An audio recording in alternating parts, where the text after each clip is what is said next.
And welcome to a very special episode of Arabology. It's actually a special edition promoting two events that are going to be happening real soon here in the San Francisco Bay Area.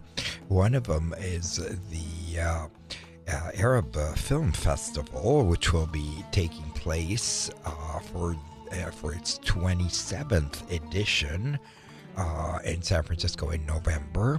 And the other event is the ReOrient Festival that is by Golden Thread Productions, and that's going to include 6 short plays this year in San Francisco. So I'm going to be speaking to Marina Johnson first from the ReOrient Festival, who's going to be talking to us about the amazing lineup they have for us this year. And then we're going to speak to the one and only Yasmina Tawil, who is the Director of Programming for the Arab Film Festival, to hear all about the treats she has for us this year at the Arab Film Festival, which will be taking place on November 11th, 2023, premiering and opening at the Castro Theater in San Francisco. So stay with me as I prepare the stage for Marina Johnson, who'll be talking to us about the ReOrient Festival, Golden Thread Productions in San Francisco, this month, October 2023.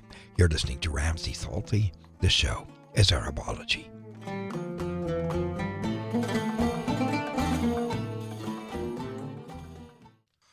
Welcome back to the Arabology show at a time of strife and trouble, both on the Stanford campus and around the globe, especially in our, what I'm going to call the Middle East. It's nice to have a fresh voice with me in the studio, somebody who I've admired for many, many years. I've had the pleasure of teaching her as well as learning from her through the years. The one and only Marina Johnson is with me today, and she's going to be talking about an event that perhaps it comes at the right time in terms of, what does Golden Thread have to offer to us this year. Definitely. Shukran, Ustaz. The ReOrient Festival is opening on Monday, the 16th of October, and it really couldn't come at a better time because we are all, I think, dealing with so much right now and sending all of our love and prayers to the situation that's happening in Israel and Palestine.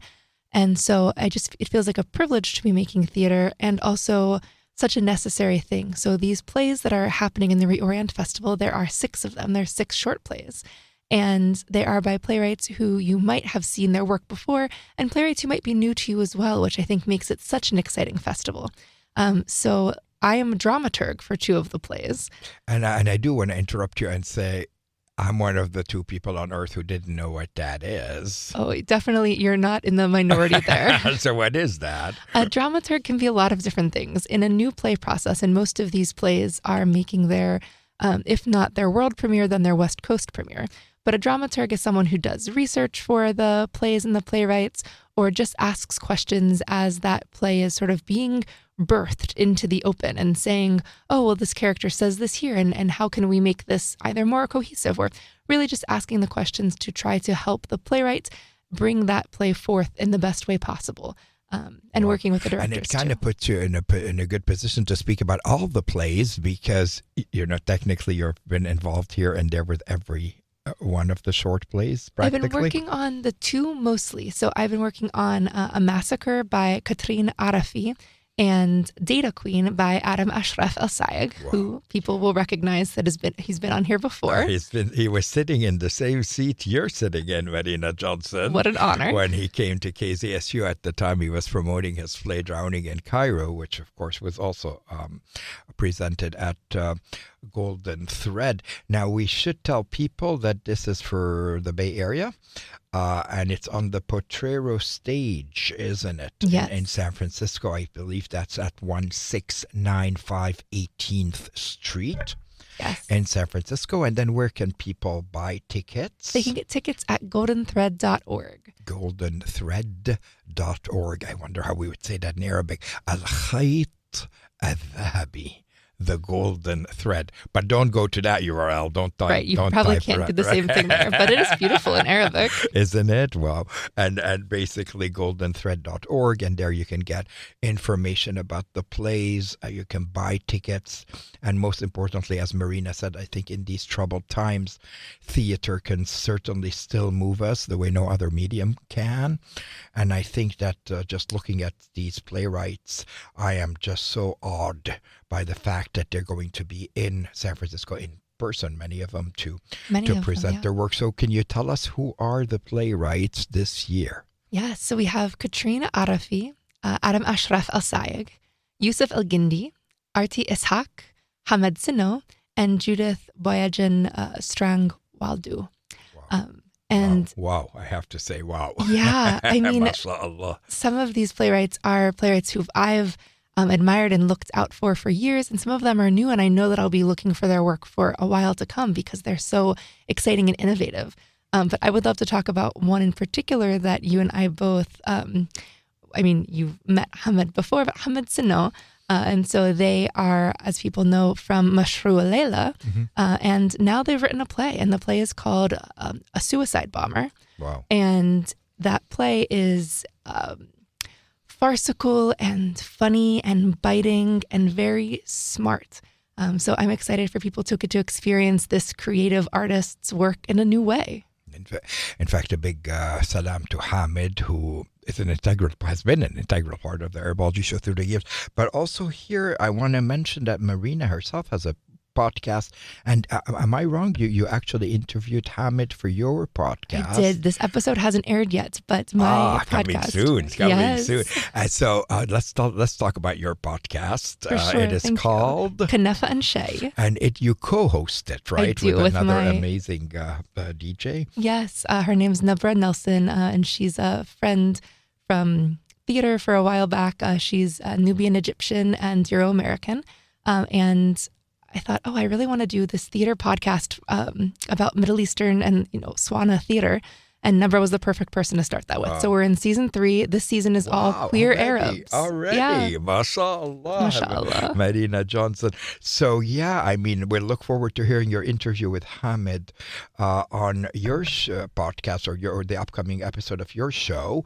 But in the meantime, you were talking about the current show at Golden Thread, which is called A Suicide Bomber. Yeah. And so how has the how have the rehearsals been going? What are the impressions you have so far? Well, A Suicide Bomber is Hamid's play, and that's such an interesting play. But what's great about ReOrient is that each of the plays is so different. And so we have 2 one-person plays. One is called Stamp Me, about someone who is trying to get their visa stamped when they're entering the country, and that sort of struggle that many people can relate to of making sure that they are someone who the government deems worthy at that moment. And then there is someone who is fleeing the Armenian genocide, is in one of the other one-person plays. The play that Adam wrote, Data Queen, is a 3-person play about this couple, and their names are Joel and Sam, and they're in couples therapy, and they're trying to figure out their relationship. And so we have this lovely queer relationship sort of trying to figure that out on stage, and what does therapy do for them? So it's really exciting to see all of the different plays and how they are showcasing different parts of the Mino world, identity, and just everything that I love about theater, asking really interesting and difficult questions.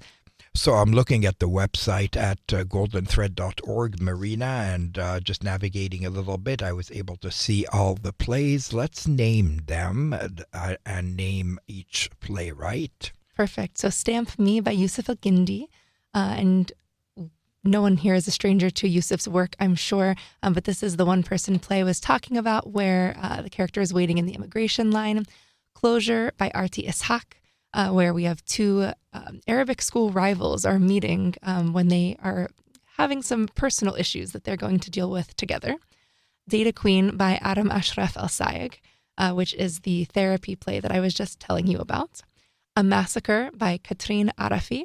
And this is an absurdist play about sort of the way that people have been desensitized to different things like a massacre that happens in their office. Picture Bride is the one-person show talking about the Armenian genocide. And last but not least, the evening ends with Hamad Sinno's play, The Suicide Bomber. Mumtaz. So, I mean, these 6 plays will play every day? Or every day. Any night that you go, you'll see all 6. It's a little bit less than a 2-hour kind of evening. Wow, so some plays are like 5 minutes, maybe 10 minutes, some maybe up to 15 minutes. Yes, I think we have 2 that are maybe one is 25, one is 30, and then the rest are all shorter times. Is there an intermission? There is. Oh, good. Yes, you can stretch your legs, take a little break. So we have a total of 6 plays. Is it 6? 6. Wow, yes. This is good. The lineup this year is really inspiring, and the timing for the ReOrient Festival this year, couldn't be more timely. We really hope folks will be able to make it. Of course, this is an in-person only event. It is. Yeah. And another in-person aspect I want to mention is that every year there is a Menatma convening, and Menatma is the Middle Eastern North African Theater Makers Alliance. And so that convening is happening during ReOrient. So October 28th and 29th, a lot of Menatma members will be here in the Bay Area to see ReOrient and then also to gather together.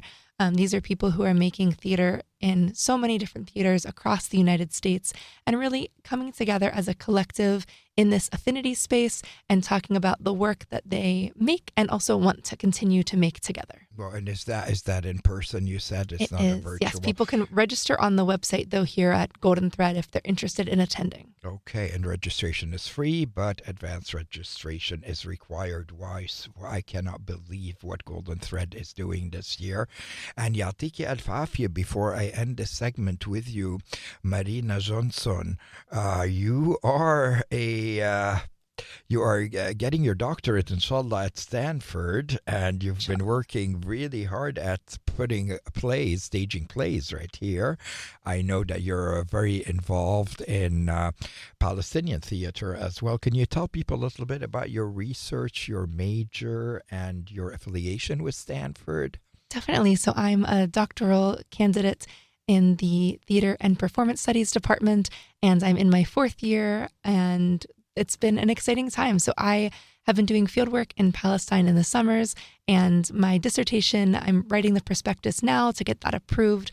And the prospectus really just outlines what the dissertation will be about. But it looks like my work for the dissertation is going to focus on Palestinian theater from 2015 until the present moment.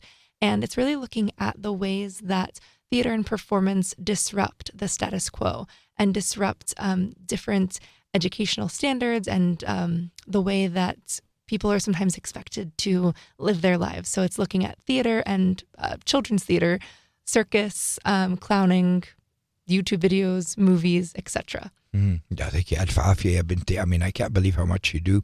I remember when I was pursuing my PhD, I had so many other events I wanted to do and I couldn't. But in a way, this all informs your thesis anyway, doesn't it? Definitely. And let's end with something that I know Marina loves, and that is sort of this independent music genre that comes from the Arab world, and specifically, I think, Palestinian voices and indie Arabic music. Now, I know that you've been to Ramallah and other places, Bethlehem, you've interviewed quite a few, you've met them, and so I know it's going to be very difficult to ask you to choose a song for me to play as we end our segment, but I will say shukran to Marina Johnson for joining me today, shukran to Golden Thread for everything they do, and to all the playwrights we mentioned. We are with you, and we hope to be there in person for the opening and meet everybody in person. Marina Johnson, what song should we play as we end our segment, and who would you like to dedicate it to? Oh, goodness. The song I was just listening to in the car before this is what's on my mind, so I'll say Jowa Beiti with Maysa and the Synaptik, who I got to see them both perform this summer in Palestine. It's such a beautiful song. And I dedicate it to the folks at Golden Thread. Sahar Asaf is the artistic director, and she is just an amazing woman and human. And Amel Bisharat is also co-producing this festival with her. Oh. And they've just been such rocks. So very grateful to them. Here we go. Jowa, Beiti, a dedication from Marina. Shukran, Marina, for joining us. And I know you have to run all the way to San Francisco now, yes, right? Rehearsals are happening. And we will stay in touch. Habibti, shukran for being with me today. Shukran, Ustaz. يعطيك العافية.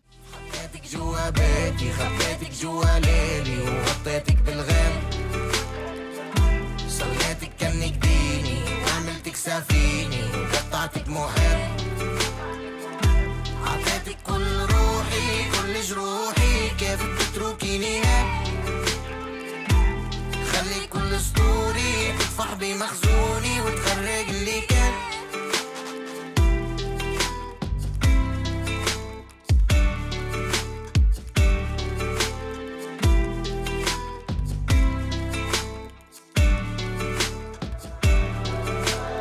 Hang in there as we listen to Ahlam Gharnata as we prepare for our interview with the one and only Yasmina Tawil.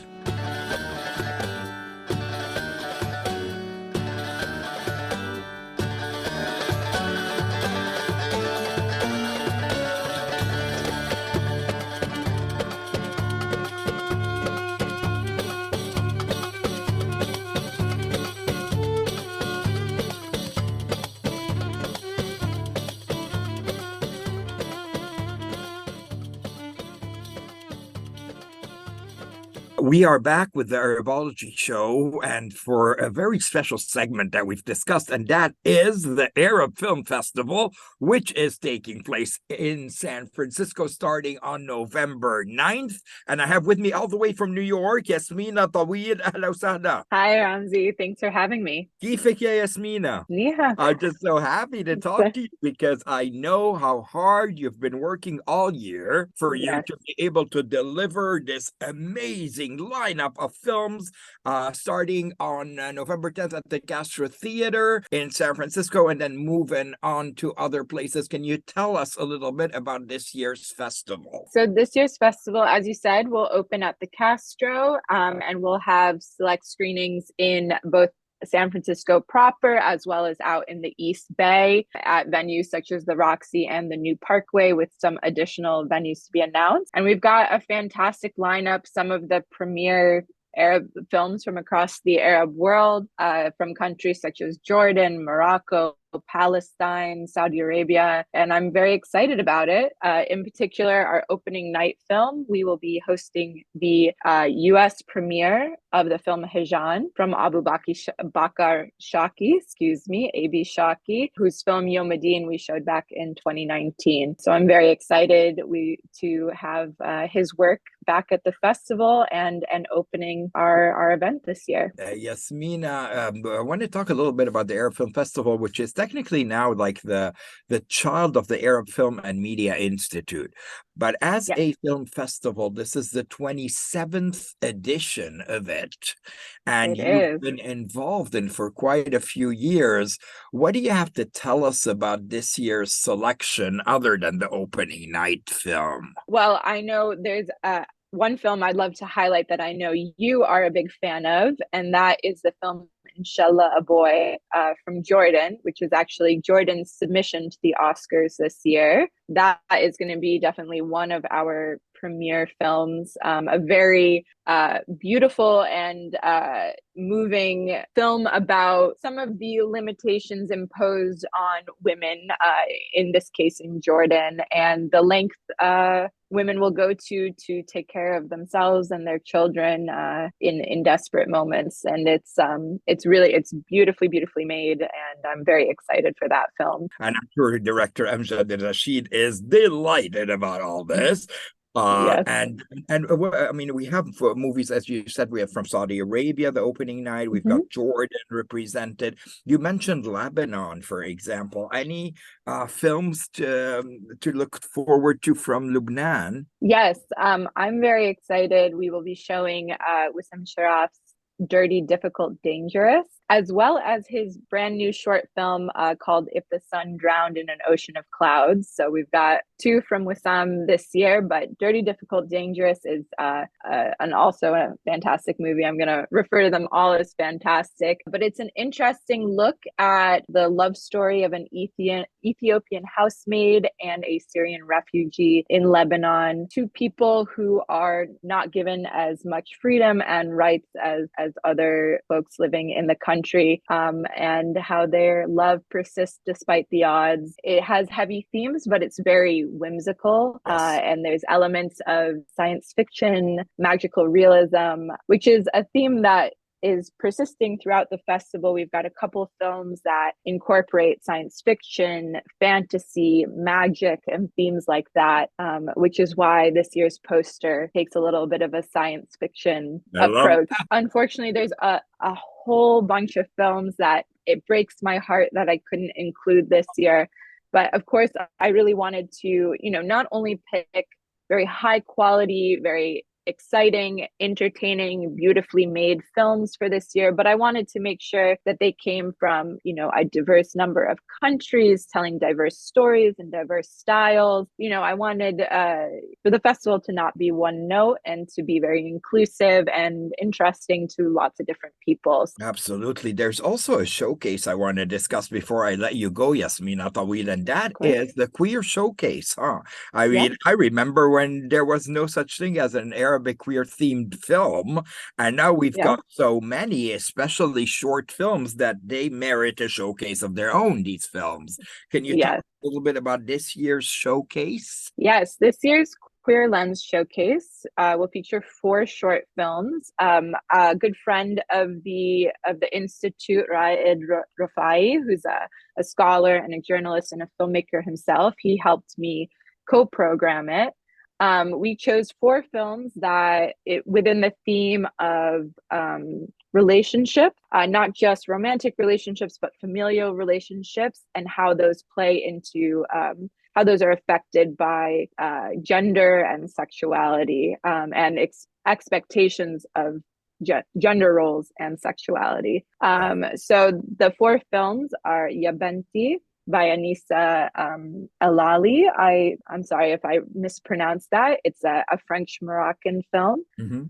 My Girlfriend by Katwar Yunus from Egypt. صاحبتي ده من مصر. صاحبتي أيوة. Yes, Cousins by Karina Dandashi from the United States, and then Conditional Desire by Houssam Salouli from Tunisia. And we're hoping to bring all the filmmakers together online to have a conversation about the themes present in all of their films. So I'm looking at the website, Yasmina, which is arabfilmfestival.org, and that's where people can get tickets, they can donate. I know opening night tends to sell out, so I advise everybody to reserve early. But there are 4 ways to watch the festival this year. Yes, of course there is individual tickets for specific screenings and events. There are individual tickets for in-person as well as some virtual online programming. And then in addition to that, we have 3 levels of festival passes. The top tier being the VIP Festival Pass, which gives that person all access to all the films and all the events, including our opening night film, the VIP reception, and our after party. There is a general festival pass that's a little bit less expensive, which includes all of the films, including opening night, both online and virtual, I should say. In person and online. And then there's a virtual only pass. So for any of our audience who cannot make it out for any reason, we will have some select films available online. And with that pass, you can access all of those films, all of the virtual Q&As, and anything else that we offer online. So it has been an honor and a pleasure to speak to our Bintna, I call her our daughter, us being the Arab American community. Yasmina, thank you for your tireless work. And we look forward to seeing you on opening night. Will you be there in person this year? Yes, I will. Through the whole festival, you'll see me at everything. Alhamdulillah. So you'll be flying in from New York. We look Mhm. forward to seeing you there. And thank you so much for your time. We will see you on opening night at the Arab Film Festival, November 10th in San Francisco. Thank you.